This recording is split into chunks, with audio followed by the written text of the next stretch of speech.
Very good evening to one and all. Uh, I heartily welcome to Dr. Jitendra sir, Vimlesh Soni. unmute yourself, please. Yes, yes. Sir, good Uh, evening. Good evening, sir. कैसे हैं sir बढ़िया है sir, आपका Sir, fine. आशीर्वाद है. आप कैसे sir? एकदम बढ़िया मेरी आवाज आ रही है बराबर Yes, sir. Yes, sir. आ रही है सर. Yes sir, आ रही है. धर्मेंद्र भी हैं जी sir ji. Very good evening, Jitendra sir, dear. unmute yourself, please. Hello. Very good evening to one and all, dear participants. Myself. Jitendra sir, आपकी आवाज नहीं आ रही है. आप unmute करो पहले अपने आप को. Sorry. Yes. Yes. Very good evening to one and all, dear participants. Myself, Dr. Jitendra Pandey, from Department of Mechanical Engineering, Oriental Institute of Science and Technology, Bhopal. I welcome you all in 2 weeks faculty development program on smart manufacturing tools and technique for Industry 4.0 under the sponsorship from AICT Training and Learning Academic, that is called Atal FDP. Today session is on new education policy and skill enhancement. In that we will discuss the role of faculty in new education policy 2020 and why it is important for faculty and administrative person, salient features of national education policy and digital initiative taken by government. And this session will be delivered by Honorable Dr. Vimlesh Kumar Soni sir. Soni sir is presently working as Associate Professor in Department of Mechanical Engineering, MANIT Bhopal. He has obtained his PhD from MANIT itself in the year 2010. His area of specialization is Industrial and Production Engineering, Management and Entrepreneurship. He is also the member of professional societies such as Institution of Engineers and Indian Institution of Industrial Engineering. Dr. Vimlesh Soni sir has very vast and wide academic experience. He has guided more than 6 PhD, out of 3 we are here, luckily, and 30 MTech thesis, and he has published more than 50 research paper in journal of repute. He is also working on 2 sponsored project of MHRD government. And apart from this all above introduction, Dr. Vimlesh Soni sir is my guru, my mentor and my PhD guide. He is the only a man who has consistently motivated to apply this Atal FDP, and consistently he has guided, and so we all are here, and we heartily welcome Dr. Vimlesh Soni sir, and I request you now to take over this session, sir. Please, sir.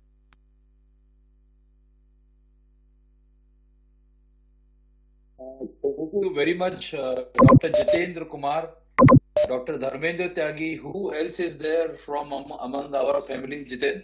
Yes, sir. Lakhan Patidar, yes. Lakhan Pandey. Yes. Dr. Lakhan Patidar, yes. Yes sir. I'm very delighted to have 3 of my younger brothers here. Of course, the others may be there whom I might have met sometime somewhere else on some other occasion or background, platform. I am given this opportunity by Dr. Jitendra Pandey to deliver a talk on new education policy, and some apart from that, the digital initiatives, and of course the role of the different levels and their roles. So faculty members, administration and management, how best the endeavor put in by Ministry of Education can be realized. So that's what is my objective. Rightly mentioned, Dr. Jitendra, that I am really lucky to have a student and a younger brother like Jitendra Lakhan and Dharmendra Tyagi, who had worked with me for each one of them for around 3 to 3.5 years while pursuing their doctorate research. In fact, I'll add one thing, that how I am relevant to this particular topic is important to note that I had gone to All India Council for Technical Education on deputation for 3 years and served there in the capacity of director. And working there, I could find some opportunities where during the framework of new education policy, when it was being framed, I could I could find myself as one of the indirect contributor, because the direct contribution was made by big giants in New Delhi and the other areas of the country. Uh, the whole process of evolution of new education policy shall be, of course, covered later. But before that, I would like to quickly go through a little background, a little preamble. Why education policy is that important to all of us? We all do belong to a similar fraternity, that is teaching fraternity, and we are all related to higher educational institution of the country. And probably more, if I further put it to narrowed down version, we are all from technical education, most of the people that I am told by Dr. Lakhan and Dr. Jitendra. Keeping that in mind, the policy, in fact, way back 1940s, late 1940s, during after the independence, we started working on how to proceed after the independence, how the whole education will take place in our country, how we'll proceed with school education, how we'll proceed with higher education, and that too added to professional education also. We all agree that during that period only, our first Prime Minister Jawaharlal Nehru ji has started with, as far as the technical education is concerned, the great step taken by him on to opening the Indian Institutes of Technologies, 5 IITs in the beginning, and then later on, the Chen came up with National Institutes of Technology, then Indian Institute of Information Technology, triple ITs. There are universities before, new vistas were added in terms of central universities, state universities, private universities, deemed to be universities. Then if we come to higher education sector, where graduation programs in different streams like commerce, arts, home science, law, including medical sciences, were added. See, the whole spectrum, when we begin before the independence and then after the independence and till date, there have been a lot of milestones attained by our country. And when we talk of these milestones, we need to really understand at this platform, making use of this platform, how we are relevant to know the new education policy.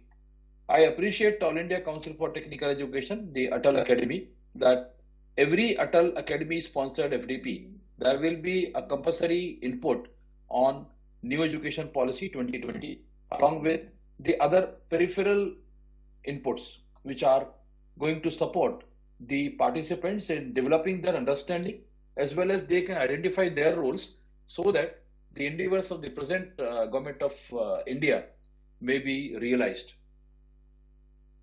We normally find that in any academic institution, there are 3 levels broadly: management, administration, and staff.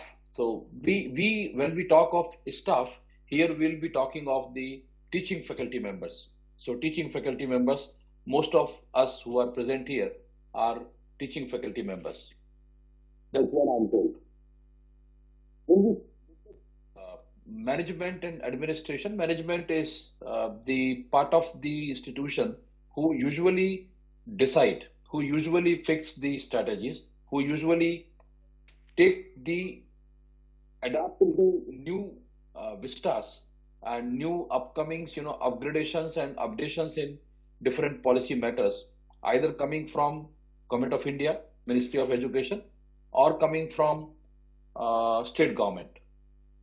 Either way, management is the one body who takes initiative to adapt to them.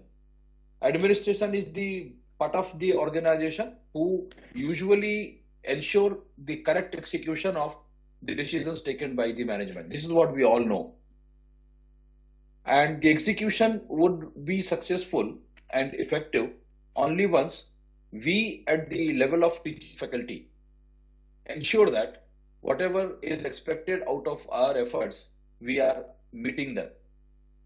So keeping this in mind, the All India Council for Technical Education, Atal Academy, has decided that every FDP that they are sponsoring, there should be at least 1 or 2 sessions on New Education Policy 2020 for making the faculty aware and identifying their role when it comes to successful and effective execution.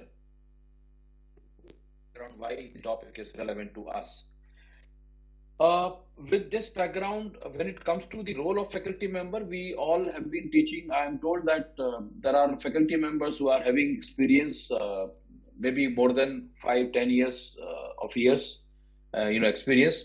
There are most of the participants have already earned their PhDs, and they are playing an important and vital role in their institution.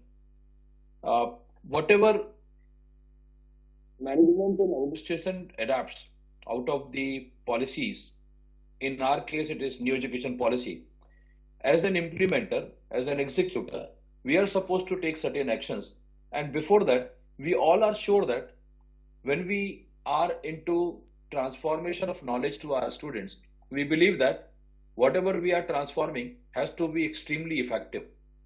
If it is not effective, then whatever we are doing in our classroom teaching, probably that may not really be very fruitful, and it's always come up with a question mark that the policy implementation might be done effectively on papers, but when it comes to outcomes, it is really found to be challenging, that if it is not meeting the outcomes expected, then probably we have to have a kind of introspection. So we need to understand the teaching learning process in general that we follow. In our lecturing, tutorials and practical classes, what usually we do is we have a set curriculum for the autonomous institutions like in the NIT or IIT or the constitute institutions who are the constitute to any university. They normally have to follow their own curriculum and schemes. However, those institutions which are affiliated to any university is the another category.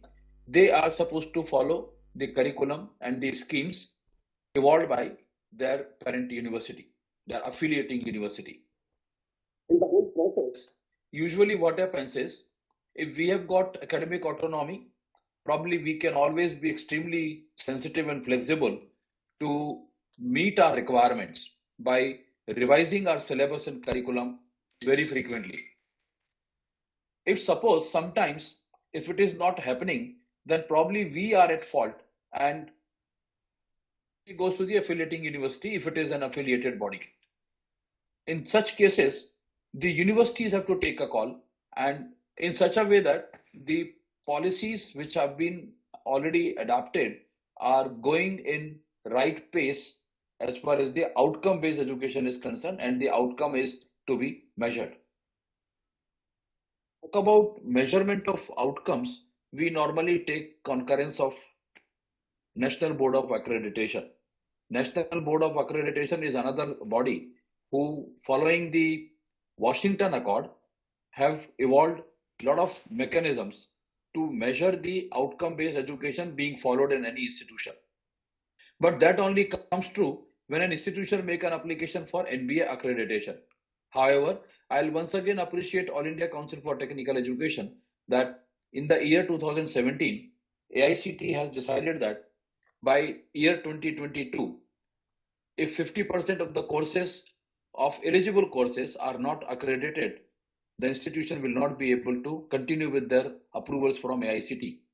Though I'm not really very sure, because of the corona, the pandemic, any relaxation has been granted on this account or not. The idea of making NBA accreditation mandatory was that the institution should learn the outcome-based education and the concept behind.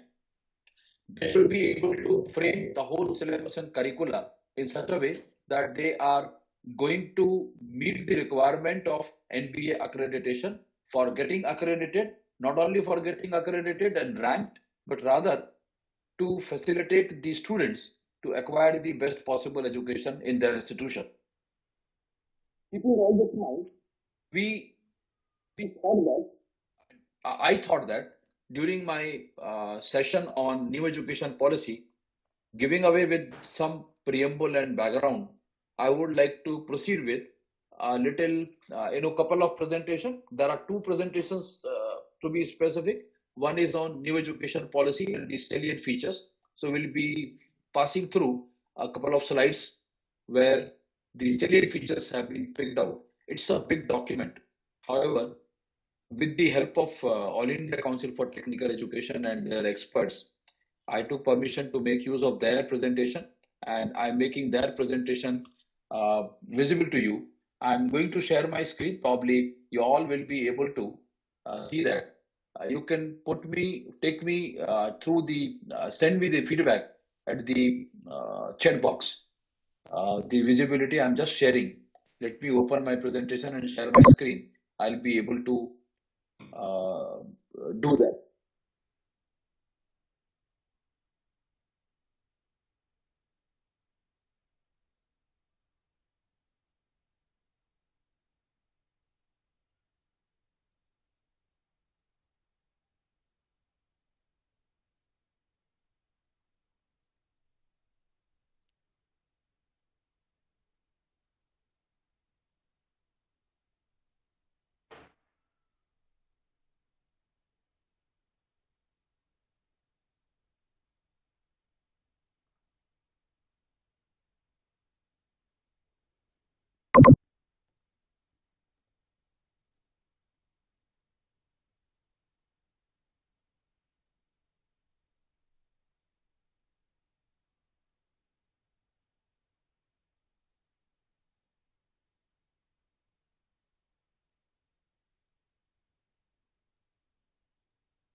And I hope this is visible to all of you.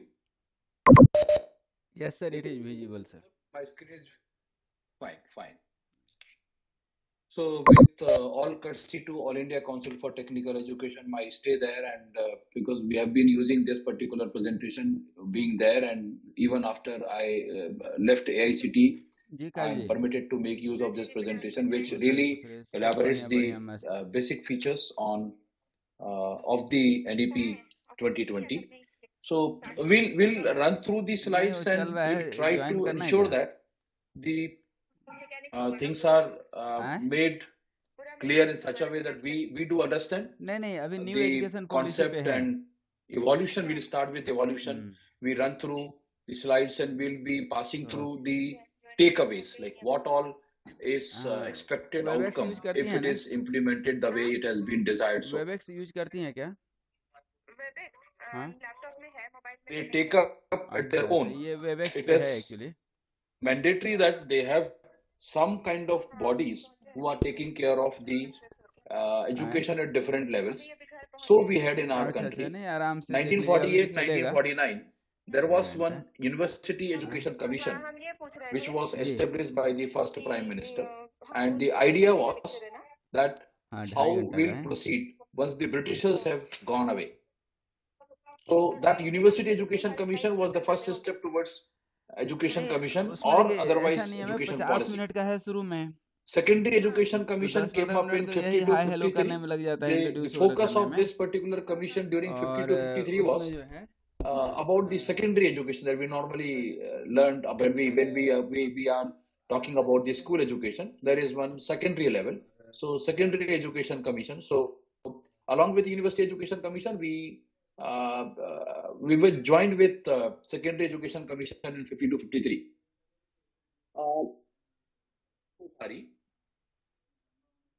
Commission, which was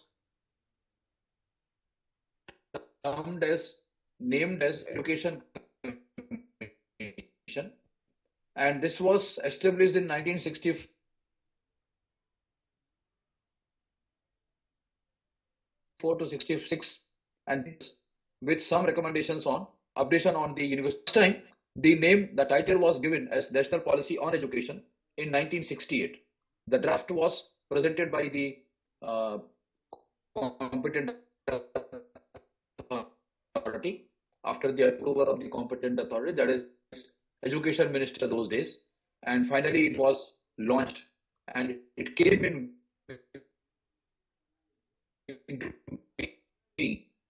1968.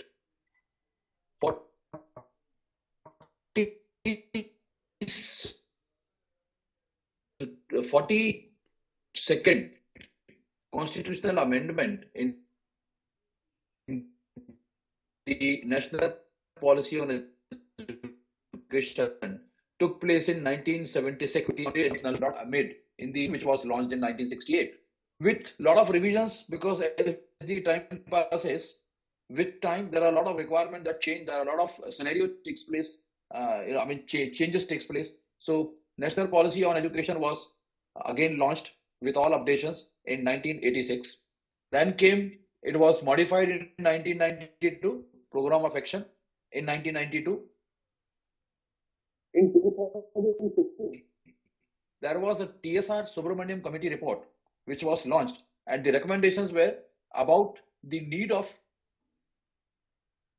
in all from scratch, wherein Indian knowledge system, the other different streams were thought of to be made available in our education policy, and all that really was functioning. And finally, Dr. K. Kasturi Ranjan Committee report was submitted in 2019. This is what were the milestones I just wanted to share with you. But till it came to Dr. K. Kasturi Ranjan Committee report, right from 2016, in fact, when Subramaniam Committee report came up, a lot of proceedings took place, and that's what I have tried to present in the next few slides. It all came up in 2015 from 26th January to 31st of October for around 9 months time, when online surveys were carried out from stakeholders, and that was available at mygov.in. Namely, 2.5 lakhs gram panchayats, 6,600 blocks, 6,000 ULBs, 676 districts between May to October 2015 were made to put in their opinions through different levels workshops. First time when the draft NEP came up, it came up in 2019, which was actually the summary in 22 different languages as an audio book. Then followed by an education dialogue with members of parliament of Andhra Pradesh, Kerala, Telangana, Tamil Nadu, Puducherry, Karnataka and Odisha.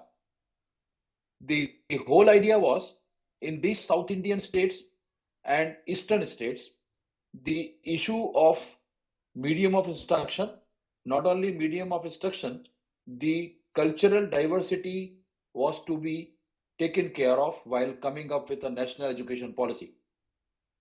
Followed by a special meeting of the board was convened on 21st of September 2019, and this is how it went up to Parliamentary Standing Committee on Human Resource Development then. Now it is Ministry of Education, 7th November 2019.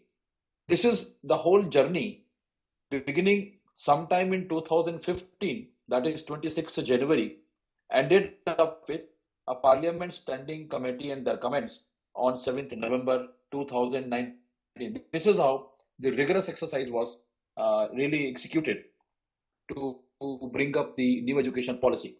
The major reforms when it comes to the parliamentary committee report submitted to parliamentary committee and was approved, it had few major reforms in higher education.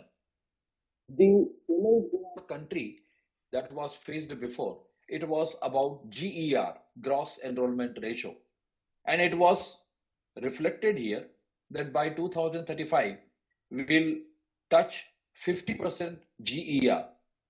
That's what is one of the milestone that were freezed. Holistic and multidisciplinary education, giving flexibility of subjects. For example, multiple entry and exit, UG programs to be restricted to 3 or 4 years, PG programs either 1 or 2 years, integrated 5 years bachelor's and master's degree, MPhil to be discontinued, where couple of major reforms of the policy that was submitted as a report to parliamentary committee. Another important decision that was coming up as the major reforms, it was credit transfer and academic bank of credit. So if I try to make a little elaboration on multiple entry exit, the challenge before the educational was cited as a student could not continue his education because of some crisis, because of some personal challenges, maybe the crisis related to economic condition of the family, maybe on some health ground, and he, instead of doing 4 years BTech or BEd course program, he was forced to leave the program in between, maybe after 2 years time. This multiple entry exit clause of the new education policy has facilitated to such cases that they can be, there will be certain guidelines given, set by the institute or the university specifically, with the maximum duration allowed, so that, say, for example, what is freezed, if 2 years completed, a diploma can be granted. If 3 years completed, then post diploma can be granted. If he completes all 4 years time, then he will be eligible for getting award of the BTech or BE degree. It comes to credit transfers, it's something which is related, related to multiple entry and exit. Multiple entry and exit could be focusing on the same institute. Suppose I'm from MIT Bhopal, if we sign up some MOUs country or other central universities in the country, the MOUs will say at NIT Bhopal can he for complete his 4 years going to some other university, going to some other institution of the country. That shall be possible by making and signing an MOU between the two institutions where the student is exiting and the other institution where the institution is going to make a permission. This would have been further facilitated by making a bank of credit. So, like we have our saving banks, if I am having a saving bank account in State Bank of India, anywhere in the country, even abroad, if I proceed, my amount that I have deposited shall always remain for me.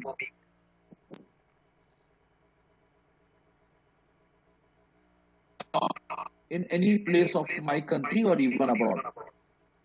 So similarly, if I have earned 2 years and equivalent credit at institute, say for example NIT Bhopal, and for some reason I had to discontinue, I had to take a job, I leave the organization with an exit option after 2 years with a certificate or diploma, and then again may submit an application to another institution where MOU has been signed with NIT Bhopal and my credits will be transferred. So this is what is credit transfer and academic bank of credits. In higher educational institutions, the focus was made to make is research intensive, teaching intensive universities and autonomous degree granting colleges. So the whole efforts were supposed to be made by we people and along with the help of the management and the administration, that we pursue more and more intensive research, and the teaching goes further intensive to make the students to be industry. Model research universities, Meru, which is in or near every district. This is in pipeline, which is already has been initiated in name of Meru, where this will be a kind of a center where research shall be permitted and the academics will go up in a multidisciplinary environment. These were the major reforms to continue. There was always observed as a challenge when we talk about autonomy, that to an institution who submits their proposal to UGC through the university, if UGC agrees, then university normally confer the autonomy to the institution. But another point, another clause which is included in NEP 2020, it talks about graded autonomy. Depending on the scrutiny level, the institution shall be having grade 1, grade 2, etc. And specifically on academics. But even if an institution is found to be robust and fulfilling the norms, can be administrative and financial graded autonomy as well. Phasing out affiliation system in next 15 years, because it was implemented in 2020. So the government targets that by 2035, we should be able to phase out the affiliation systems in our country. So it's about, in general, autonomous scenario, like the affiliating universities may take some other status.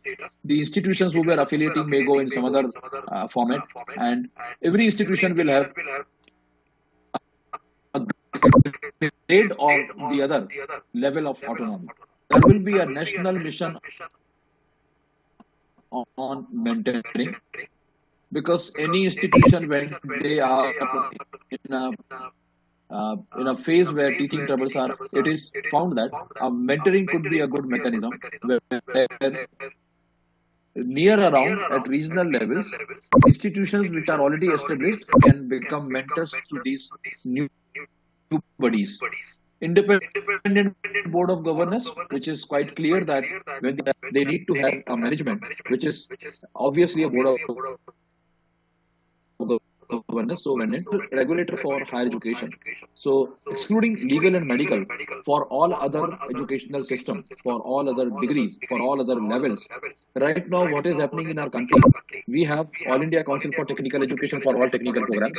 We have UGC for all kind of approvals and finances, funding for universities. We have NCTE for institutions of education. So clubbing all them together is about single regulation, single regulator.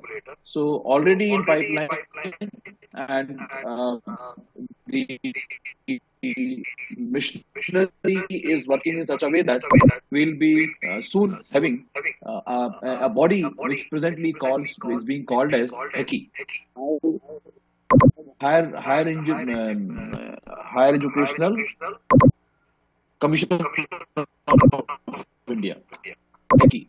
Online self-disclosure based transparent system for approvals in place of inspections. I will appreciate that the institution, those who are senior faculty members present here, must have experienced the Inspector Raj before. So the regulating body, if it is PCI, if it is AICTE, if it is UGC, will have yearly inspection for renewing the approvals. And now all these bodies have already taken away the inspection philosophy, and it's all will disclose mandatory disclosure, and that is to be agreed by the regulator. Of course, surprise visits can be conducted. However, the regular inspection has to go away. Though it was in practice before also, but it was emphasized here that the public and the private higher educational institution will follow the same norm. It is through private philanthropic partnership, fee fixation within broad regulatory framework. So both the ideas are to support the common norms for public and private higher educational institutions. Prior, it was like if it is a government institution, a lot of relaxations were given. If it is a private institution, a lot of strange rules will be there. So All India Council for Technical Education, because I worked there, I've been a part of the policy framing in terms of approval process handbook. We have already made this in practice. Public investment in education sector to reach 6% of GDP at the end of this decade. Usually, the investments will not go to academic institutions, except few exceptional cases where big groups are coming up and they come up with their IPOs and the public will be attracted to invest into educational sector. However, the target was that let's reach at least 6% of GDP through public investment to education sector. To continue the major reforms, we have internationalization of education. There is a body which is ICCR, which is termed as ICCR. So, what this platform does is international, intercultural, what is that? ICCR, they do the internationalization of education and culture. So, normally, the Indian students shall be going to abroad for their studies, for pursuing their higher studies. This government has decided that can't we attract the foreign students, they come to our country and study here so that we really become the Vishwaguru in the globe. Integration of vocational, teacher and professional education. So, skills and vocational, I was just going through the topic that was given to me for talk. It was about skill enhancement. So, everywhere it is taught that without the impartment of vocational education, the effectiveness of teaching really is slowly vanishing. So, vocational part is to be increased, and that's how Germany has taken a call, and they have always been leading in this part, where vocational and skill development is properly being taken care of. Setting up new quality HEIs has been made easier. So, granting of approval to new institution in terms of HEIs is made simpler. Standalone HEIs and professional education institutions will evolve into multidisciplinary. You will be surprised to note that after some time, maybe you'll find MANIT Bhopal having courses on sports, courses on music. We already have started last year one program which is MA in social development, societal development. So, MANIT following the NEP 2020, we are entering now into multidisciplinary education system. Special education zone for disadvantaged regions. You might have heard of SEZ, Special Economic Zone. In the same line, they are talking now about Special Education Zone. So there will be belts in cities where all the educational institutions shall be established so that the vicinity and common facility centers can be taken and the disadvantaged regions shall be benefited. The commissioning of National Education Technology Forum, NETF, has already been initiated by Government of India, Ministry of Education. Professor Sahasrabudhe, who was chairman before of AICT, has been given the responsibility as chairman of NETF now. MHRD to be renamed as Ministry of Education, already done by the Government of India. Emphasis has been posed on Indian Knowledge System, IKS, languages, culture and values. We are, through our Vedas and the other literature, now the people have agreed that we have been Vishwaguru before and we do have all capabilities to again come up at the top as Vishwaguru. So focus on literature and scientific vocabulary of Indian languages in the bucket of Indian knowledge system, language, culture, and values.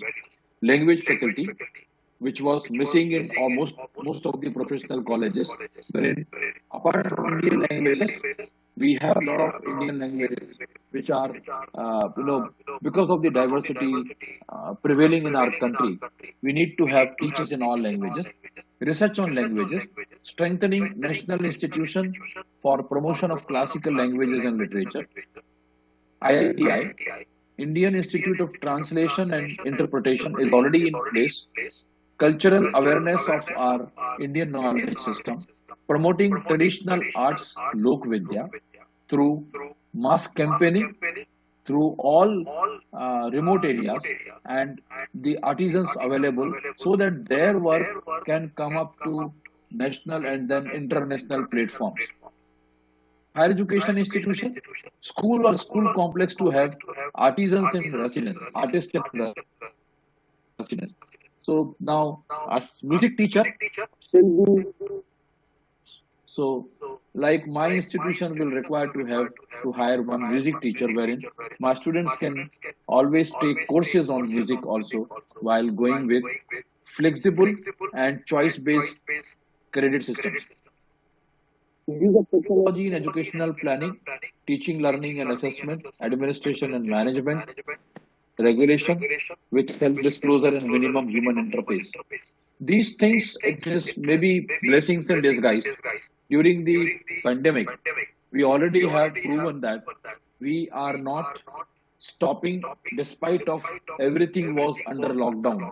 The educational institution have performed well through their online platforms and conducting classes for more than 2 years time. So now, education policy has talked about this in 2020 itself, that we should have technology in place where educational planning can be made using technology.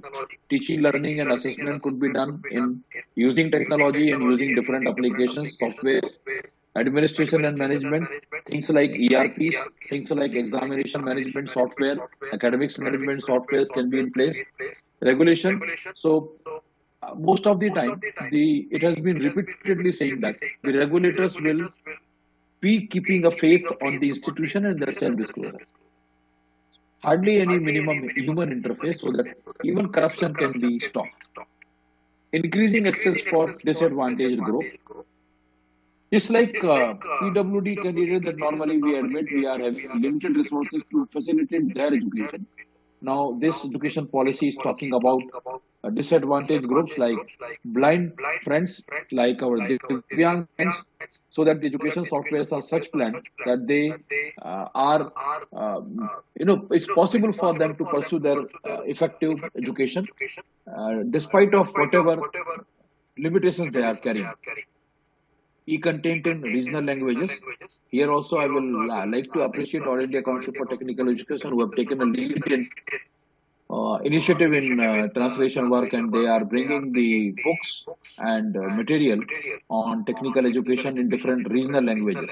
Virtual laboratories, already I'm going to discuss in my second presentation on digital initiatives, where virtual laboratories was initiated by some lead institution, and the lab facilities during Corona, there have been institutions who have used it. National Educational Technology Forum, we have already discussed. Digitally equipping schools, teachers and students, already done during Corona. That's what we are talking about, the online platforms. Universalization of early childhood care education. So we normally used to talk about the catches, आप बोलते थे कि schools, early schools and nurseries and play schools. So is it possible that we make a universal approach when it comes to early childhood care education? National Mission on Foundational Literacy and Numeracy. Curriculum to integrate 21st century skills, mathematical thinking and scientific temper. That's how the courses on mathematical computation and design thinking are coming up. No rigid separation between art sciences, between curricular and extracurricular activities, between vocational and academic streams. So we normally are having certain nomenclature available in our institutions. That is extracurricular activities, curricular activities. Now, what is being mentioned in the NEP 2020 that somebody who is good in sports should be granted some credits, equivalent credit to academic assignments and academic courses. Education of gifted children. So, especially enabled and specially gifted children are there. I do remember a typical example where some student cannot can really do wonders by completing his 12th standard in the age of 8 years instead of waiting for 17 years. Can we accommodate this extraordinary child to our education system? So that is what has been worked out, that such gifted children can be find a place for them. Reduction in curriculum to core concepts. So instead of curriculum where the credits were very high, beyond 200, above 200 before, slowly they have been decreased, reduced, and of course AICT has developed a model curriculum where the required credits to complete a BTech degree of 4 years are reduced to 165. Vocational integration from class 6 onwards, so emphasize on skill development and vocation education. New national curriculum framework for school, teachers and adult education. That's what has already been being worked out. Very soon there are 4 regions in the country. Every region there are workshops being conducted for national credit framework, and that credit framework will talk about the different levels when a student comes up from school, when a teacher joins an institution, and when somebody who is an adult who was not a part of the formal education can be properly taken care of through the levels, through the credits that he has earned. Board examination will be low stakes based on knowledge application. Most of the time, the education is initially divided into 3 levels. So primary level, middle level, and then later on board level. And then the college level. So that has been further given up.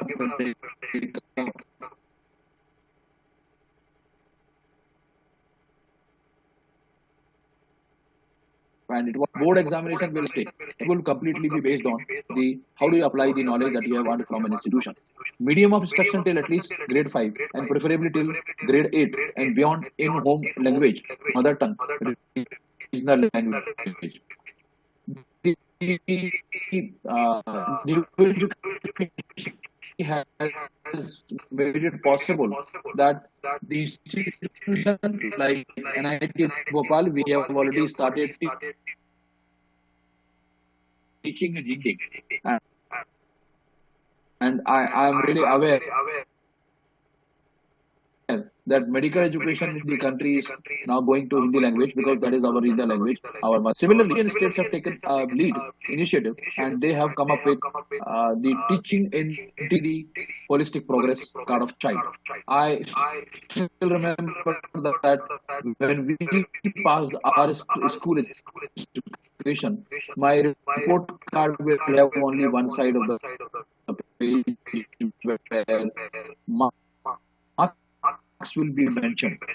Now, if we go to our kids' school and we find their report card, it will be quite elaborative. So it has been mentioned in NEP 2020, but we'll talk about the other activities as well.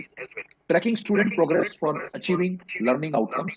We need to have a tracking system for student progress so that for parents, for teachers, for administration, for management, for any of the stakeholders, it is easily possible to track the progress of the student. National assessment centers, Parak has come up where we normally, there was a talk on a common entry and common exit for BTech programs. And this really could not be finalized and approved during the council meetings of AICTE. However, the whole concept was that a student who is coming for graduation, when he passes, he should pass a qualifying examination and his assessment should be done at one organization. That's what Parak is taking care of. So it is already initiated and it is in place. where the professors from different esteemed institutions are taking part, and they are developing an assessment system. A student who scores a minimum score for making it eligible to be awarded in that particular educational program, the degree to be awarded, shall only be able to earn the degree. National Testing Agency to offer all common entrance exams for admission to HEI, which is already in place. National Professional Standards for Teachers is already there in place. However, the different councils have taken a call that any teacher who normally joins any HEI as a teaching faculty, to our surprise before, a teacher who is joining a school education system will necessarily need to have a B.Ed degree. And that B.Ed degree is extremely vocational in nature because the teacher has to learn how to teach. So knowing certain things and teaching and transforming to students are two different sides of the coin. So it was felt and it is already in place. So NPST is there. Book promotion policy and digital libraries. So books are to be promoted. Digital libraries, I'll be talking in digital initiative presentation. Transparent online self-disclosure for public oversight and accountability. All the institutions are supposed to have the self-disclosure where they will be required to carry on everything made available to their website. Let's give a little view on the outcomes of NEP 2020. Some of the outcomes are already in place and some of the outcomes that the government is looking for. So expected outcomes and outcomes of NEP 2020. Universalization from ECCE to secondary education by 2030. So we will be following early child care education system to secondary education. Attaining foundational learning and numeracy skill through national mission by 2025. This is what we are expecting. 100% GER in pre-school to secondary level, which in one slide I was talking by 2035 in higher education we should have 50% gross enrollment ratio. However, by 2030 the government looks for 100% gross enrollment ratio. So each and every child must go to preschool and then preschool to secondary education. Teachers to be prepared for assessment reforms by 2023. Inclusive and equitable education system by 2030. So normally what happens in our education system, the education system when a student goes to IIT, there are people there or NIT or triple ITs or some other top level institutions, even private institutions. Some of the students will feel like they are not the right, they have not picked up the right institution because of their level of understanding and the other limitations. So NEP 2020 says that the whole education system should be made inclusive and equitable. So all these stakeholders in terms of students, we should be able to satisfy their needs and requirements. Board exams to test core concepts and application of knowledge. This we have already discussed. Every child will come out of school adapt in at least one skill. The school, an institution has to ensure that a student who is coming out of a school needs to be having command over at least one skill. More than one skill is fine enough, but at least one skill. Common standards of learning in public and private schools. So apart from HEI, the same has been appreciated in schools also. If implemented rightly, effectively, what shall be the key takeaways from National Education Policy 2020 in higher education sector? So they are categorized under a couple of heads. The first head that we want to understand is separation of functions of the government. It's about regulation, accreditation, funding, and academic standard setting will be performed by distinct, independent, and empowered bodies. As already has been addressed, that there will be a single regulator, that is HECI, except legal and medical presently. Apart from that, there will be a single accrediting body, there will be a single funding body, because today's in our present scenario, there will be number of ranking system, there will be number of accreditation, maybe in terms of NAC and NBA, there are number of regulating bodies, the funding schemes are with different bodies, so they all have to have a concentrated effort so that the academic standards are set uniformly through the country. National Higher Education Regulatory Council to be sole regulator for all. That's what I was talking about, Heki. National Accreditation Council to be meta-accrediting body and recognize accreditators. So there has to be one accrediting body. Higher Education Grant Council to carry out funding and financing institutions that fund research such as UGC and private and philanthropic organizations will continue to independently fund research according to their priorities. So we see there are multiple activities which UGC, AICT, NCTE, PCI or COA or any other organizations are taking care of. Can these be made single for each task? So there will be one single regulator, there will be one single accreditor, there will be one single funding agency. Better Education Council to frame expected learning outcomes. National Research Foundation to provide a reliable base for merit-based, equitable, peer-reviewed research funding in all disciplines. That's what is about NRF. Professional standard setting bodies to set standards in field, but regulatory powers. So, without having regulatory powers, they'll be required to set the professional standards so that the uniformity is observed. All HEIs, government and private, will be treated in par within this regulatory regimes. Increasing price and flexibility is the second pillar that has been addressed as a key takeaway and the key takeaway from NEP 2020. Undergraduate degree will be either 3 or 4 years duration, which with multiple entry and exit option. Initially with multiple exit option, the multiple entry option is still being worked out. Academic bank of credit to be established to store the academic credits earned from recognized HEI so that the degrees can be awarded taking into account the credits earned anywhere in the country. Setting up new quality HEIs shall be made simpler. HEIs performing exceptionally well will be helped by the government to expand their institution. Those institutions are to be segregated by graded autonomy and the other standards so that they can be helped by government to expand the institute. See, because they are doing good, they should be awarded. They should be given some rewards. Triple P models may be piloted to expand access. Autonomy for third pillar is autonomy for higher education is stage-wise mechanism for granting graded autonomy, as we have already discussed, to colleges through a transparent system of graded accreditation shall be established. Once an HEI receives the appropriate accreditation, a board of governors can govern it without external interference. So once NBA accredited for the particular time period, the UG shall be made accountable to ensure that there is no external interference is required for smooth running and outcome-based education to be ensured. Coming commercialization and education, it's already said that, always said that the educational societies and the companies do not carry any kind of commercial vested interest with their mind. So they have to not be not-for-profit entity for sure. Fees for private HEIs will be fixed with an upper limit.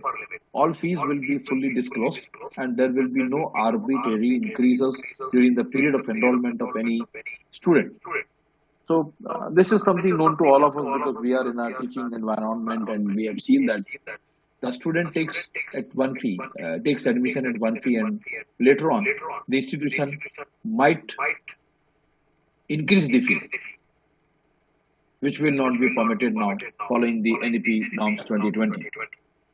Similarly, for school education, which I will not really elaborate because we may not be directly connected with that, but the points look similar, except a few specific points which have been added here.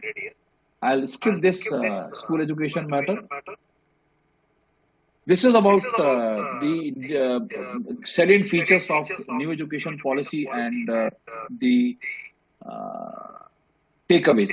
I would really be happy to take few questions if they are there, because I was doing it all from one way. So would welcome if the students are having some questions. So we can have both way. You can either put down your queries on chat box. I'll be able to read and then respond to you, or else you can. I don't know, Dr. Jitendra, if it is possible for them to unmute and then ask questions before I proceed to my second presentation.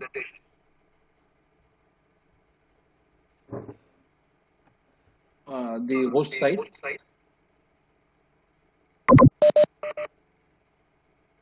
Yes, sir. Participants can unmute themselves and they can ask the question. A couple of questions I can take before I proceed to the next presentation on digital initiatives and skill enhancement. So what I have delivered in around 15 slides, because the last 3 slides we have skipped, is the extraction from a document having more than 150 pages. So you can understand that there can be queries behind, there can be doubts behind. So we can have a discussion if required. If not, then fine enough, not an issue.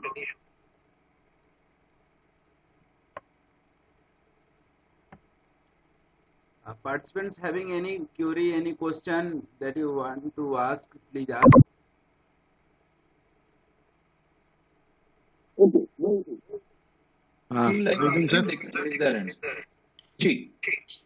Yes. Am I audible? Yes, sir. Yes, sir.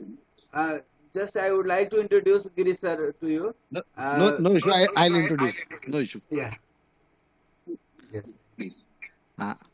So, thank you. I'm Girish Kumar Khare. I'm head of the department, Oriental Institute Mechanical Department, the organizing department, who is organizing this Atal FDP.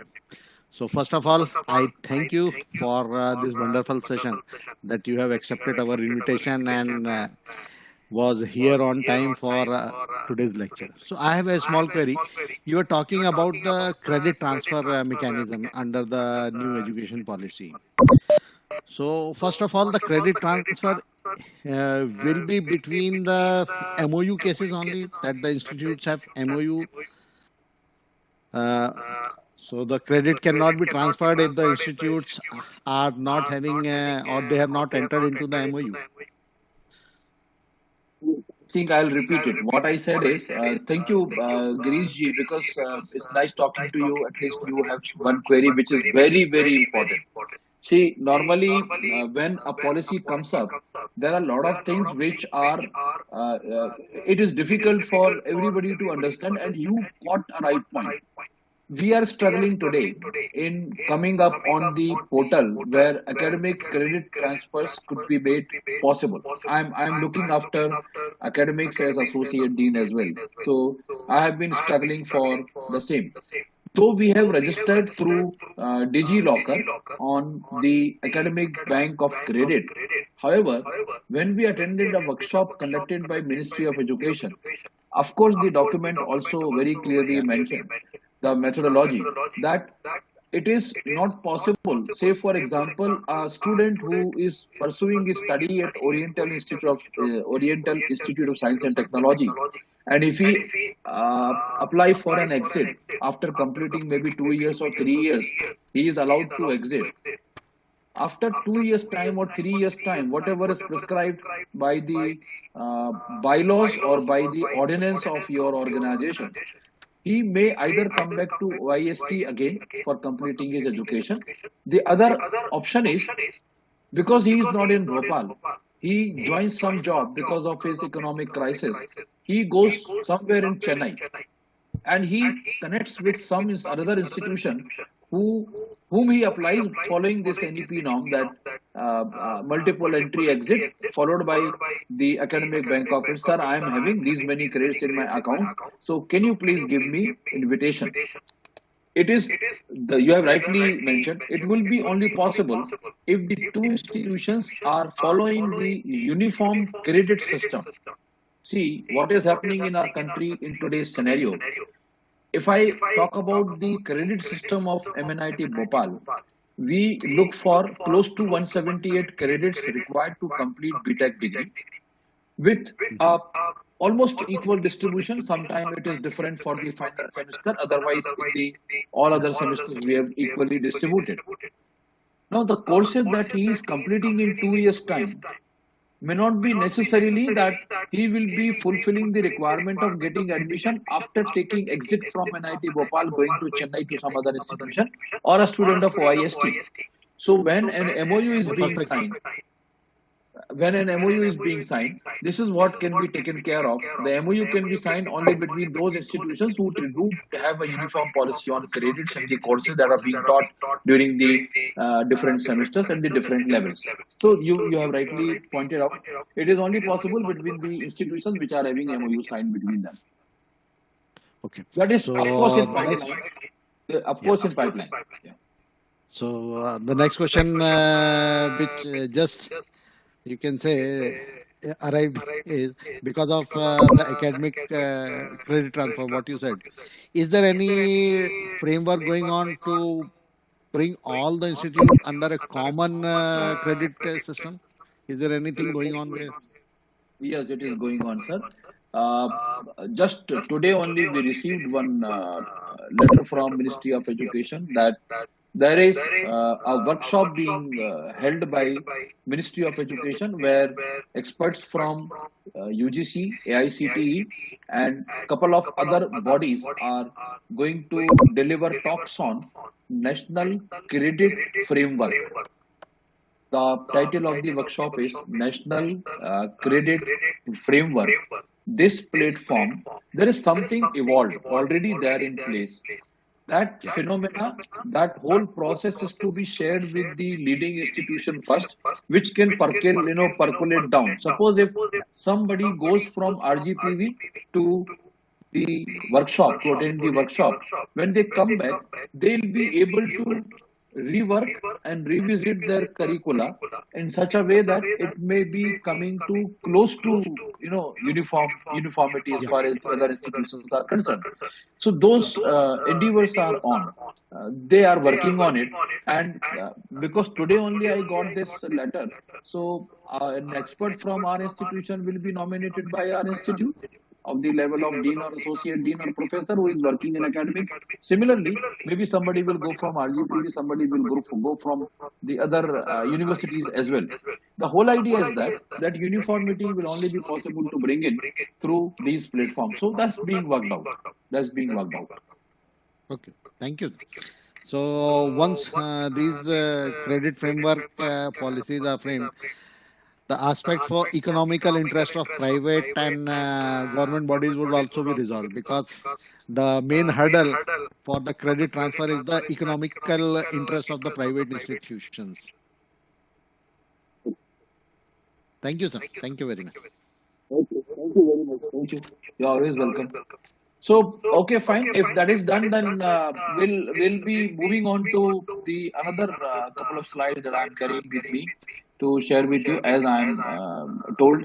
So I'll be taking you to that particular slide. Sorry, PPT, PowerPoint presentation. Will not take much time. I know I normally never prefer going with one-way communication in the classroom situation. However, I am forced to do because in online mechanism somehow that's how one can do, because not much interaction is possible. Though we can try through question answer session. Digital initiative is something which is it was something like, I'll again use one phrase, blessings and disguise. Corona has made us techno friendly, because all the institutions, none of the institutions did stop during the pandemic period, during the lockdown period. All the institutions were carrying out their classes. The platforms were different. Instead of on-campus study, the students were sitting safe at their home, and the teachers from their home, they were delivering talks at different platforms. There's a wonderful example. Though the days were very bad, but it brought us a lot of learning on the platforms and their possibility of having a distance education also in technical education sector as well. So, but this is what already Ministry of Education has made up their mind well before Corona arrived, that we should strengthen our base on some of the technological intervention, and that's what they gave a name of Digital Initiative of Ministry of Education. So I take this opportunity to share with you few slides on the different digital initiatives which are uh, initiated by Ministry of Education, and all the institutions are going away with that. I mean, going with that, they are implementing them. So, this initiative of Ministry of Education, our Honorable Prime Minister, I would like to begin because Digital India, Make in India, all these quotes are, were brought in by our Honorable Prime Minister. He sees technology as a means to empower and as a tool that bridges the distance between hope and opportunity. This is what while he was addressing heads of tech giants of Silicon Valley in St. Jose. So, keeping this vision in mind, I'll take you through a very small PPT, this slide. This slide says that how we are already there on online business. See, you talk about e-commerce sites, you talk about social media platforms, you talk about matrimonial platforms, you talk about dating websites, you may talk about anything where designs are coming up through Pinterest, your YouTube channels are there, you are using a lot of domains by way of writing mails and sharing mails. Google Baba is there as the biggest search engine. So see all these. So digital this technology is not new to us. See what we are doing on our mobile phone. The biggest change that has come up. I do remember my school days when my place was not having a telephone in the whole colony, and now every family member will have at least 2 mobile phone each. I mean, see the level of revolution that has taken place. So, as far as digital initiatives are concerned, in general, we are with them, but we need to understand some of the initiatives taken by Ministry of Education. Why don't you make use of your mobile phones and the applications, the technologies for making your education easier and more effective? So these are some of the titles which come to my mind when it's about digital initiatives in higher education initiated by Ministry of Education. Shodh Sindhu, I'll take one by one and then explain you. EPG Pathsala, Shodh Ganga, Shodh Shuddhi, FOSI, that is free, libre and open source software for education, virtual labs, Vidwan, National Digital Library, National Academic Depository, Swayam Prabha, Swayam NPTEL, which is actually study web of active learning for young aspiring minds, and NPTEL is National Program on Technology Enhanced Learning. These are some of the initiatives. There are a couple of more, more initiatives are there, but which were I found relevant to teaching fraternity. I brought them to share with you. We'll take one by one. When I talk about Shodh Sindhu, what did I do is I have pasted the homepage of these platforms. So if I talk about Shodh Sindhu, Shodh Sindhu is a reservoir, that is consortium of higher education electronic resources, where you will see what all are the members, what all are the beneficiaries in the bottom line. This was I captured around 5 months back. 97 central funded technical institutions, 217 universities, 89 technical institutions, 3,200 plus colleges, 10,000 plus e-journals, 1,64,300 plus e-books, 6 lakhs and more e-books through National Digital Library, 22 other kind of resources, and 4 databases. This is around 8 months back. This number must have gone in a very fast. I have just forgotten to pick the latest status.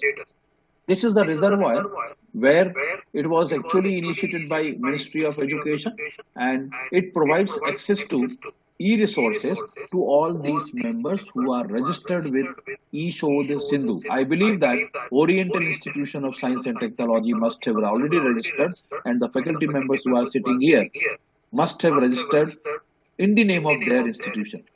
This all is initiated by MOE, Government of India, and is being executed by Influminate Center. So they are the body who are promoting the and digital library resources to all the academic institutions who become their member.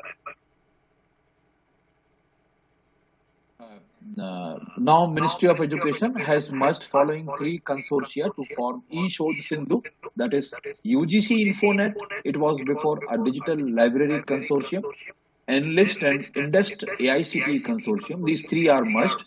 It is to provide current as well as archival access to more than 10,000 core and peer-reviewed journals. This we have already seen, and a number of bibliographic citation and factual database in different disciplines from a large number of publishers and aggregators to its member institutions, including CFTIs, universities and colleges that are covered under 12B and 2F sections of the UGC Act. So this is what is eShodh Sindhu. EPG Pathshala, it's about a gateway to all PG courses. You'll find UGC MOOCs platform, a vertical of SWAYAM. You'll find ePathya is one of the vertical. You'll find Adhyayan is books for UG and PG courses. This is again has come up from the efforts of Ministry of Education through Information and Communication Technology, and again executed by Influminate. So EPG Pathshala.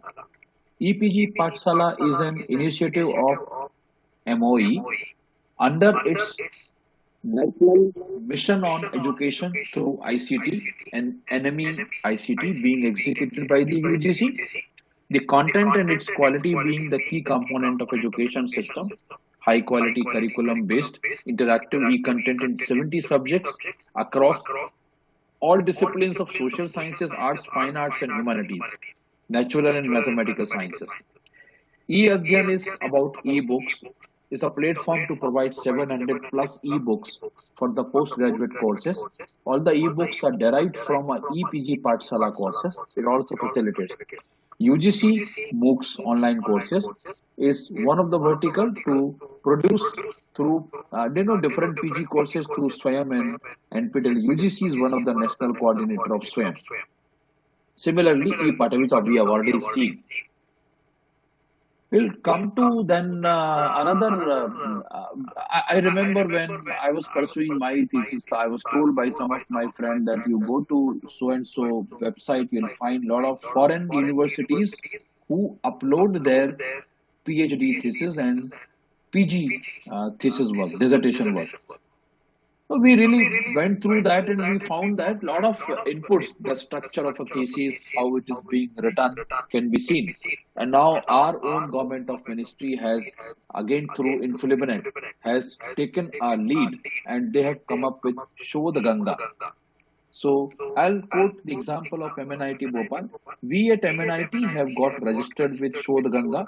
We have a nodal officer at MNIT Bhopal whose responsibility is to convert the thesis being awarded by MNIT Bhopal into electronic format, and that dissertation in the format desired by Show the Ganga platform are to be uploaded with a kind of open access, so that anybody who is looking for recent work being done can always access through this Show the Ganga. Urkund is one software for plagiarism, to check plagiarism. Many of you must have registered through your institution or university to show the Suddhi. It is being organized by at the different state level, and online programs are being conducted for Shodh Suddhi. They are being done by Inflibenet, and it is a plagiarism detection software which is made available free. It provides access to web-based plagiarism software. So you need not procure, you simply can get registered and make use of the web-based plagiarism detection software. FOSSEE is one, which is actually executed by IIT Bombay, and this is something where uh, it's about some openwares being developed. So some of the applications are like Minitab, like their own versions were developed and made free for members who are registered. And this is how the FOSSEE has. So it's about free labor and open source software for education. So this is where has been developed again through ICT endeavors of Ministry of Education, and this has been done by led by IIT Bombay. Virtual labs is another effort by ICT, of course, through ICT. Ministry of Education has done this. The labs are demonstrations are taking place in virtual mode, and this couple of institutions have reported a wonderful feedback during the corona period when they were into this, and they have experienced a lot of difficulties in conducting experiments. So using simulation techniques and some of the visuals, the virtual labs are made possible. So one institution can always get into this by registering as an institution member and then take advantage of these virtual labs. Vidwan is a database which is actually talking about the National Research Network. So suppose if my student submits a PhD with me, we'll need to submit through our different levels of evaluation the names of examiners. The usual practice is that I know a couple of people either in India or abroad whose name I can put always in the panel. If the authority approves, the PhD thesis of my students shall be sent to them for evaluation. It has been made easier, not only for evaluation but for knowledge sharing also. You as faculty should always take a lead once your institution is registered and an institution-based login credentials are provided, that you should update your credential, register yourself in Vidwan. Vidwan is like intellectual. It's a platform, it's a database where if I want to search somebody who is an expert faculty members in the area of, say for example, industrial engineering, maybe in value stream mapping, I can always go through this website and see from among the database if anybody is available who can help me out. So it's a database of experts. National Digital Library through IIT Kharagpur, it has been implemented. IIT Kharagpur has taken a lead. They come up with this application software where a lot of resources are available, a lot of books, a lot of publications, data sets, documents, videos, conferences, proceedings, they are made available, and including ideas and funding. So for all streams, including engineering, sciences, humanities, literature, law, and management. So one has to get registered with NDL. The ICT has made it a mandatory condition that before you come for renewal of your approval, you have to get registration with NDL. Because this is something which consortia benefit are being purchased at one place and being made available to all the member institutions. Another interesting initiative of our Honorable Prime Minister is in terms of National Academic Depository. I remember when I used to visit places for interviews, I used to carry a big volume of folder wherein all my originals shall be kept for verification. It was a tedious task to carry a degree issued by my university, which was having a size which was larger than my folder. It was always difficult to carry my original degree, and without that original, I would not be able to appear in the interview. Now the days have gone. One can always get his credentials verified through NAD. The portal is So what we need to do is there are three pillars to it, three main stakeholders. One is the student who is going to get something, his credential are available online for verification. There is a body who is going to verify. So user and the university. University from where you are passing, or the department or ministry from where your credentials have come up. So these three pillars. So what we have taken this initiative already done by MNIT Bhopal. We are now on net with our 2021 degrees, and the passed out students, they will not really require to carry now original degrees. The employer will not require to write to MNIT Bhopal for verification of their credentials. They will automatically get it verified through NAD. The user can always sign up, and then using his password and ID and password, he can anytime open up the document and download and keep it in depository. So National Academic Depository through DigiLocker. So carrying 34 DTH educational channels. The government of India wants that all educational institutions should carry this facility in their institutes, providing one hall where the schedules are attached, and these channels, like we today, if we open our TV in our cable connection or our set-top box, we are able to connect to different channels, more than 200, 300, 400, 500, and whatever channels we are interested, we can always subscribe to them. Similarly, if we subscribe to Swayam Prabha, we'll be able to go through 34 educational channels on different subjects. So these topics and subjects and areas are separately designed for higher education and for school education. So Swayam Prabha is one such option. This is something which all of us have come across. Swayam courses has become almost everybody's cup of tea, because either as an expert or as a user or as a student or as a learner, we are all trying to come up with this facility by registering for a course and then completing the course. If requiring a certificate, then I need to write an examination. So it's showing a big statistics when it comes to courses already done. Most of the time, what is happening? Could not attend IIT. Somebody who is there who could not come to NIT. Somebody who finds that OIST has got one Professor Kumar who is a learned expert in a particular area. If he is available on Swayam, the student can always log in, register, and attend his course sitting at his own time, own place, own convenient time. And certification is possible by paying a fee of ₹1,000.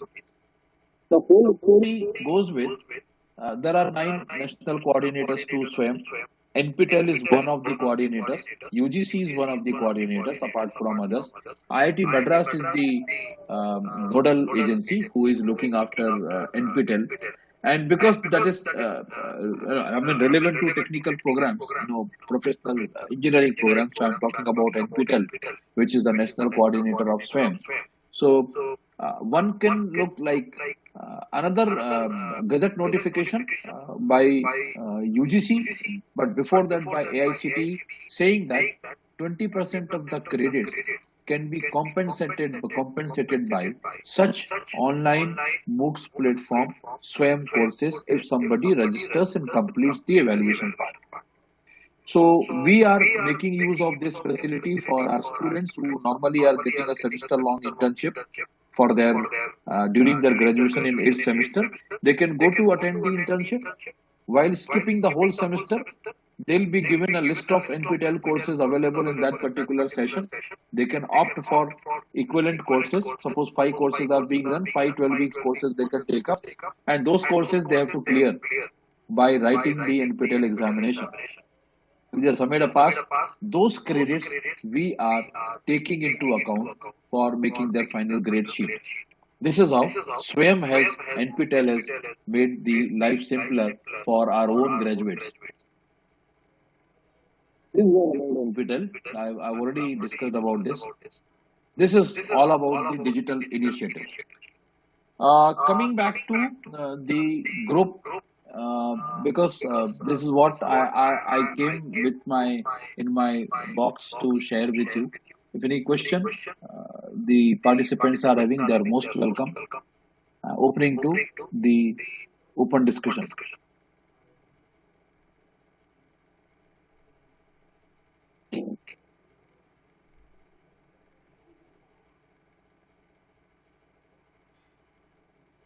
So, I'm able to take a couple of questions or questions. I mean, any, the participants are having. Yeah, all the participants, if they have any questions or doubt, sir is open for the discussion. So you can ask.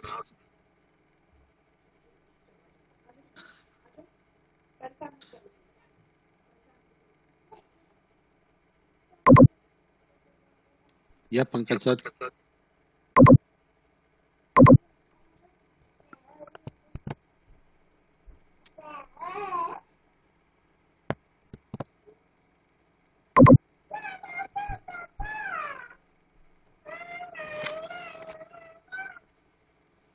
I'm not able to hear.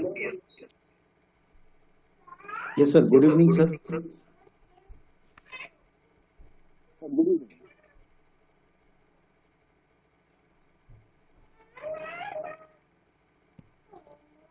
पूछना चाह रहे हैं? Yes, sir. My question is that, sir, what are the motivations to fill the mother language education, which is mentioned in the new policy 2020? Because there are lacking of experts, books, and other things also. So, what are the motivations in this policy? Rightly got your question. What you are asking is why one should go for education in their mother language. What is the motivation? That's what you are asking. Yes, exactly. Okay. Let me use my mother tongue to explain this. मैं हिंदी भाषी क्षेत्र से हूँ. Okay, I hail from a small town where I completed my जहाँ पर मैंने अपने 11वीं तक की शिक्षा पूरी हिंदी में की. एंड उसके बाद में जब मैं कॉलेज में गया तो मुझे बड़ा मुश्किल था क्योंकि मैं जब जबलपुर ग्रेजुएशन के लिए गया, one of the best colleges those days, तो बड़ी तकलीफ आई थी क्योंकि मॉडल स्कूल के बच्चे थे वहां पर, सेंट्रल स्कूल के बच्चे थे एंड अदर मिशनरी स्कूल्स के बच्चे थे, और उन सबके सामने बड़ा इंफीरियर महसूस होता था. और मुझे अच्छे से याद है कि 5 साल की डिग्री थी, 4 साल तक हम जो वाइवा देते थे वो कभी अंग्रेजी में नहीं बोल पाते थे. भले ही हम अंग्रेजी में लिख देते थे लेकिन जब बोलने की बारी आती थी तो बड़ी मुश्किल होती थी. जो पढ़ाते थे वो हम अंग्रेजी में समझ लेते थे लेकिन हमको 2 किस्म की कोडिंग और डिकोडिंग करनी पड़ती थी कि एक बार हम पहले उसको अंग्रेजी में समझते थे, फिर उसको मतलब हिंदी में आत्मसात करते थे, फिर उसको अंग्रेजी में अपनी भाषा में उसको आत्मसात करते थे ताकि हम लिख पाए. वहां पर 3 लेवल के प्रोसेस पे बाद में हम लिख पाते थे. कहीं ना कहीं किसी व्यक्ति ने ये सोचा कि हम जितने अच्छे से अपनी समझ को अपनी मातृभाषा में ला सकते हैं उससे ज्यादा अच्छे बेहतर तरीके से हम किसी में नहीं कर सकते हैं.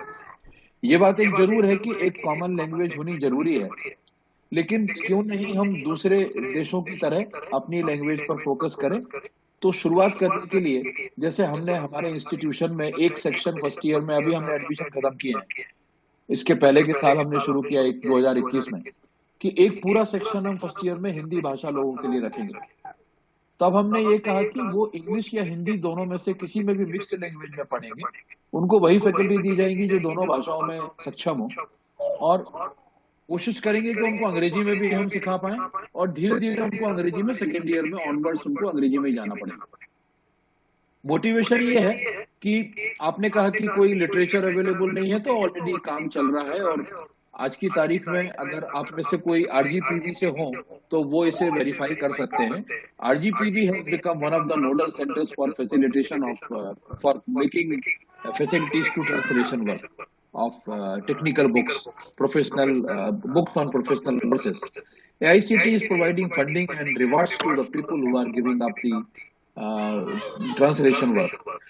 Things are moving and मुझे ऐसा लगता है कि बहुत कम टाइम में हम कम से कम उन लोगों की बाधा दूर कर पाएंगे जिनको बड़ा हेजिटेशन होता है। आज एनआईटी में जिन बच्चों ने एडमिशन लिया, मैं चूंकि एडमिशन के प्रोसेस का को चेयर हूँ, तो मुझे पता है उनमें से कम 10% बच्चे ऐसे मिलाएंगे जो जिनको अंग्रेजी समझ आज भी नहीं आती है। They are coming right from remote areas and I can relate, मैं खुद से रिलेट कर पा रहा हूँ क्योंकि मैंने वो दिन वो समय मुझे अच्छे से याद है। तो उनके लिए हम 1 साल का इंक्यूबेशन पीरियड दे दें और एक मिक्स्ड लैंग्वेज में उनको कम से कम खड़े होने तक की ताकत दे दें कि वो समझ पाए। भले ही वो हमारे पास अगर ट्रांसलेटेड बुक्स नहीं भी हैं तो उनको समझा पाए हम हिंदी में, और वो अंग्रेजी में उसे लिख पाने में शायद दिक्कत नहीं होती है। तो मुझे लगता है मैं आपके सवाल को ठीक तरह से जवाब दे पाया कि नहीं। अगर इसका एक पहलू ये भी है कि हम इस तरह के बच्चों को जिनको हम मदर टंग में या जो हिंदी लैंग्वेज में सिखाना चाह रहे हैं, तो उनको हम कहाँ प्लेस करेंगे, या एआईसीटी या गवर्नमेंट ऑफ इंडिया की क्या इसके पीछे पॉलिसी है कि हम ऐसे बच्चों के लिए क्या प्लेटफॉर्म है जहाँ वो अपने नॉलेज को परफॉर्म कर सकें? Otherwise it is a very big gap between English medium and Hindi. केवल हमारे राज्य की समस्या नहीं है, ये समस्या ईस्टर्न स्टेट्स में भी आई, सदर्न स्टेट्स में भी आई, और ज्यादातर स्टेट्स में अभी शुरुआत में हमने एनईपी को पूरे 4 साल के लिए लागू नहीं किया। हमने इस रीजनल लैंग्वेज वाले पॉइंट को हमने हमारी बोर्ड ऑफ गवर्नर्स ने डिसाइड किया कि हम केवल 1 साल के लिए ये सुविधा देंगे शुरुआत में। वो इसलिए कि हम 1 साल में उसके अंदर का भय दूर कर दें और उसे नजदीक लेके आ जाएं इस अंग्रेजी के। हम उसको अंग्रेजी से दूर नहीं कर रहे। मैं आपसे ईमानदारी से कहूं तो मैं ये आइडियलिज्म की बात नहीं कर रहा हूं कि हम उसे अंग्रेजी से बिल्कुल नहीं ले जाएंगे, उसको हिंदी में पढ़ाएंगे। हम ये चाह रहे हैं कि वो जो इंफीरियर फील करता था, हीन भावना से ग्रसित था, हम उस गैप को दूर करके उसको अंग्रेजों के साथ बिठाना शुरू करना चाहते हैं कि वो इतनी हिम्मत आ जाए, 1-2 सेमेस्टर के एग्जाम जब वो लिखेगा तो उसको कम से कम इतना कॉन्फिडेंस आ जाए कि वो बाकी के 4-3 सेमेस्टर जो है वो अंग्रेजी में करे। लेकिन अगर इसमें बहुत अच्छे आउटकम आ रहे हैं और वो हम इस लेवल तक आ पाए कि हम उनको प्लेसमेंट तक हिंदी में, कंपनियों को भी ये बातचीत चल रही है मिनिस्ट्री के लेवल पे, और अभी तो कुछ कहना बहुत मुश्किल है, लेकिन आज की तारीख में हम फर्स्ट ईयर में वो इंक्यूबेशन पीरियड की फैसिलिटी दे रहे हैं। Okay sir, thank you so much sir. Sir इसमें खाली हिंदी भाषा को ही क्यों प्रेफर किया गया? जैसे हमने कहा कि मातृभाषा में, तो लाइक आपके एनआईटी में जो है दूसरे स्टेट्स के भी बच्चे हैं, अगर वो भी बोले कि साहब मुझे कन्नड़ में पढ़ना है, मेरी मातृभाषा कन्नड़ है, तो इंस्टीट्यूट फिर क्या इसके लिए प्रोविजन करेगा? इसमें जो पॉइंट है वो ये है कि हम रीजनल लैंग्वेज की बात कर रहे हैं। जैसे अगर एनआईटी सूरतकल की बात करेंगे तो एनआईटी सूरतकल आंध्र प्रदेश या तेलंगाना में है, तो वो अपने तेलुगु में एक सेक्शन दे सकते हैं if they follow the same process. NIT regional language की बात कर रहा है, नॉट हिंदी ऐसे। Okay, they talked about regional language. जहां पर भी लिखा मिलेगा आपको मोस्टली रीजनल लैंग्वेज लिखा हुआ मिलेगा। मातृभाषा वो हम उसको इंडियन नॉलेज सिस्टम से जोड़ने की बात कर रहे हैं।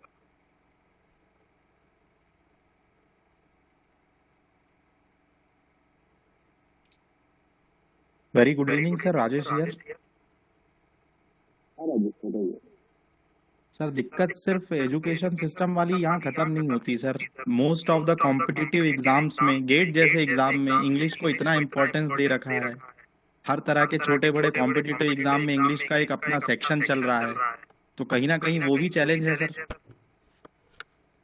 इसीलिए तो मैंने आपसे कहा कि हम इनको अभी उस टीचिंग टेबल से बाहर लाने की कोशिश कर रहे हैं। आपको शायद जानकारी होगी अगर आप रिपोर्ट्स वगैरह पढ़ते होंगे तो, या जो नए नई चीजें हो रही हैं बाहर अभी, ministry of education is badly behind the whole system of entrance examination. जैसे हम जेई मेंस और जेई एडवांस की बात करें, यहाँ लैंग्वेज का कोई से नहीं है, कहीं कोई कंट्रीब्यूशन नहीं है। अगर हम गेट की बात करें तो लैंग्वेज कहीं आपका बाधा नहीं बनती है। अगर आप कैट की बात करें तो वहां अंग्रेजी माध्यम की दिक्कत आती है, क्योंकि उनका तो पूरा English literature, reading English, speaking English, वो सारी चीजें वहां पर कैट जैसे एंट्रेंस एग्जाम में है। केवल वही नहीं, अभी तो ऊपर मसला कहीं मुझे मौका मिला तो मुझे सुनने का मौका मिला कि एक जो चैलेंज गवर्नमेंट फेस कर रही है वो ये कर रही है कि आज कैट में 90% से ज्यादा बच्चे वो इंजीनियरिंग बैकग्राउंड वाले जा रहे हैं। और उनका कहना यह है कि कैट को होलिस्टिक सिलेक्शन प्रोसेस में जाना चाहिए, यानी कि वो इतना कॉम्पिटेंट हो कि BA, BCom, medical, management, legal, हर फील्ड से इक्वल कॉन्ट्रीब्यूशंस को लेकर के आए। तो पहला दौर तो ये था कि इंजीनियरिंग का जो रिप्रेजेंटेशन है वो बहुत तगड़ा है जो एमबीए में जाते हैं, those who opt for management education. लेकिन उसके अलावा जो एग्जाम पैटर्न है, एग्जाम एंट्रेंस पैटर्न, उस पर काम चल रहा है। मुझे नहीं पता कि आउटकम किस रूप में आएगा, कि कब आएगा, लेकिन there are authorities who have started working on that कि हम इसे भी होलिस्टिक बनाएं and may not be restrict. जैसे आज हम अंग्रेजी स्पीकिंग और रिटन की बात कर रहे हैं, जो ग्रामर की बात कर रहे हैं, कॉम्प्रिहेंशन की बात कर रहे हैं, हो सकता है कि आने वाले दिनों में रीजनल लैंग्वेजेस को भी जगह मिले उसमें। तो आज कहना तो मुश्किल है, मैं फिर से वही रिपीट करूंगा कि इसको आमूलचूल परिवर्तन ऐसे बहुत जल्दी नहीं होते, इनमें समय लगता है। तो अभी टीचिंग ट्रबल से निपटे, उसके बाद में फिर धीरे धीरे जो पॉलिसी मेकर्स का ऑब्जेक्टिव है वो धीरे धीरे इसकी तरफ बढ़े। ये आपका चिंता सही है कि प्लेसमेंट में कहाँ जाएंगे, बाकी एंट्रेंस एग्जाम में कहाँ जाएंगे, इसलिए हम उनको आज की तारीख में इंग्लिश से दूर नहीं कर रहे। उनको हम सिर्फ ये कह रहे हैं कि आप शुरू के एक साथ समझो, हिंदी में समझो, लिखो अंग्रेजी में, कोशिश करो धीरे धीरे। जब आप अपने तरह के लोगों के साथ बैठोगे तो आपको वो हीन भावना से आप ग्रसित नहीं होंगे और आप अच्छे से उसमें पार्टिसिपेट कर पाएंगे। हाँ, तो इनको वोट ऑफ थैंक्स कर दीजिए सर को। Thank you sir very much, आप ही कर दीजिए तो उनको।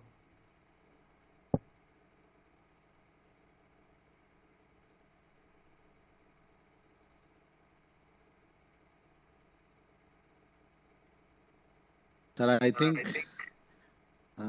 और किसी पार्टिसिपेंट्स के I doubt it's yes.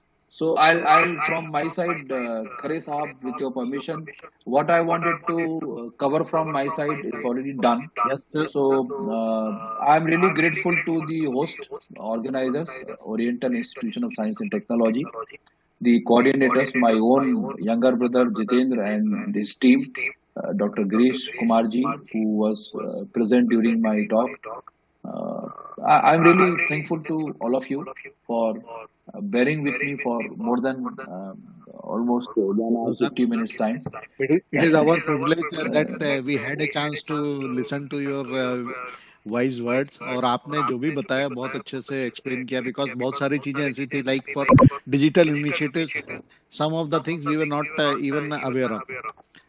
So this was an eye opener कि इस तरह के कोर्सेज भी या गवर्नमेंट के इनिशिएटिव्स हैं जो परकुलेट नहीं हुए हैं। What you said rightly, that initiatives have to be percolated down the line. तो नॉर्मली अभी वो चीज मिसिंग है। सो in that way you are the first link for us to percolate these things to us. So now we will put up to our institutions management to just enter into those जो भी हमने शोध सिंधु और शोध सिद्धि जितना लिया था, because I just while you were talking I was browsing their website, so it requires all the institutions login. So this was really a great learning for today. So definitely I am going to put up to my management that we should start using them and whatever formalities are there, because मैंने देखा उसमें MP के खाली 3 institutes आ रहे हैं, that from Indore, and no other institute from MP domain is coming. So आपने सही कहा कि percolation होना बहुत जरूरी है.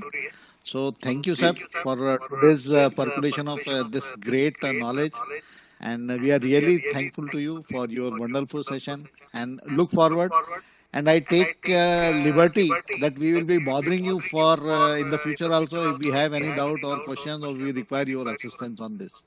Anytime sir, anytime, you're most welcome, anytime. Thank you sir, thank you very much. Thank you. So with your permission, I'm leaving the house now. Thank you. Sir. Yes, Thank you sir. thank you very much sir. Good night sir. Thank you, Jitendra. Thank you. I was searching for you. Thank you very much, Yes Jitendra. sir, thank you. Thank you.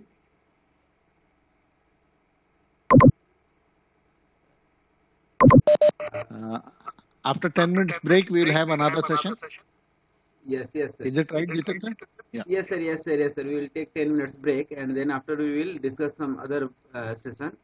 That will be the sure. software used in Industry 4.0 that we will discuss. Yeah. So our session will start exactly at 9 o'clock. It is 8:54. So it will be a short break for 6 minutes. Okay. Yeah, yes, sir. Yes. Sure.